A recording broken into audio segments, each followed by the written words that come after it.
Hello friends, welcome back to dream weaver stories. आज की कहानी है समय की कीमत, सुकरात की 3 छन्नियों की कहानी। यह कहानी है प्राचीन समय की, जब एथेंस शहर में महान दार्शनिक सुकरात रहते थे। सुकरात की विद्वता और उनकी सोचने समझने की अद्भुत क्षमता के कारण उन्हें बहुत सम्मान मिलता था। लोग उनके पास सलाह लेने के लिए आते थे, क्योंकि उनकी बातें सच्चाई और जीवन के गहरे अर्थों से भरी होती थीं। एक दिन जब सुकरात अपने अध्ययन में मग्न थे, एक परिचित व्यक्ति उनसे मिलने आया। उसके चेहरे पर चिंता और बेचैनी के भाव थे। वह जल्दी से सुकरात के पास पहुंचा और बोला, महान सुकरात, मुझे आपके मित्र के बारे में कुछ महत्वपूर्ण बातें बतानी हैं।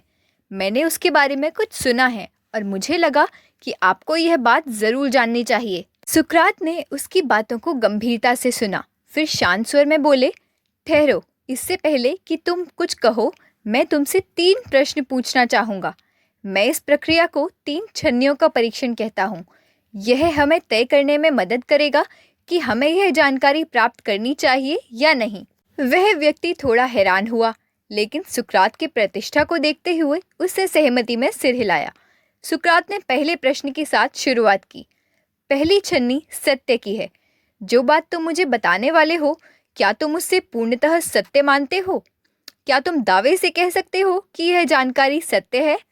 वह व्यक्ति थोड़ा झिझकते हुए बोला, नहीं, मैंने इसे सुना है, लेकिन मैं पूर्णतः निश्चित नहीं हूँ कि यह सच है। सुकरात ने धीरे से मुस्कुराते हुए कहा, तो इसका अर्थ यह है कि तुम इस बात की सत्यता के बारे में पूरी तरह से आश्वस्त नहीं हो।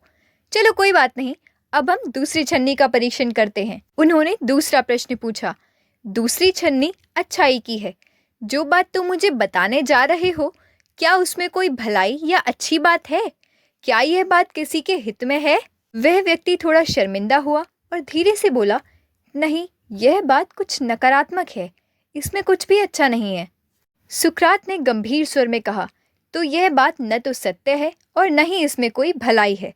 फिर भी एक अंतिम छन्नी का परीक्षण बाकी है। सुकरात ने तीसरा और अंतिम प्रश्न किया। तीसरी छन्नी उपयोगिता की है।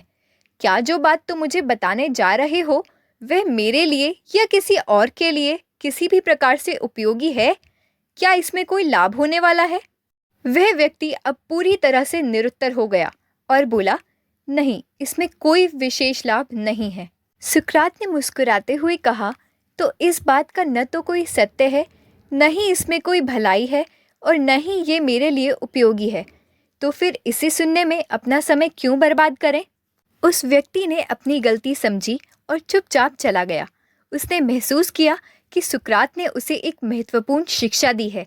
समय अनमोल है और उसे व्यर्थ की बातों में नहीं गंवाना चाहिए। इस कहानी से हमें यह सीख मिलती है कि हमें किसी भी बात को सुनने, कहने या उसे आगे बढ़ाने से पहले सोचना चाहिए कि क्या वह सच है, क्या उसमें कोई भलाई है और क्या वह किसी के लिए उपयोगी है। यदि कोई बात इन 3 कसौटियों पर खरी नहीं उतरती, तो उसे जानने, सुनने या कहने में समय बर्बाद करना व्यर्थ है। हमारे जीवन में समय सबसे अनमोल संपत्ति है और हमें इसे केवल उन कार्यों में लगाना चाहिए जो सचमुच महत्वपूर्ण और उपयोगी हैं। जीवन में बहुत सारी बातें और घटनाएं ऐसी होती हैं जो हमारे समय के योग्य नहीं होती और उन्हें हमें नज़रअंदाज करना सीखना चाहिए।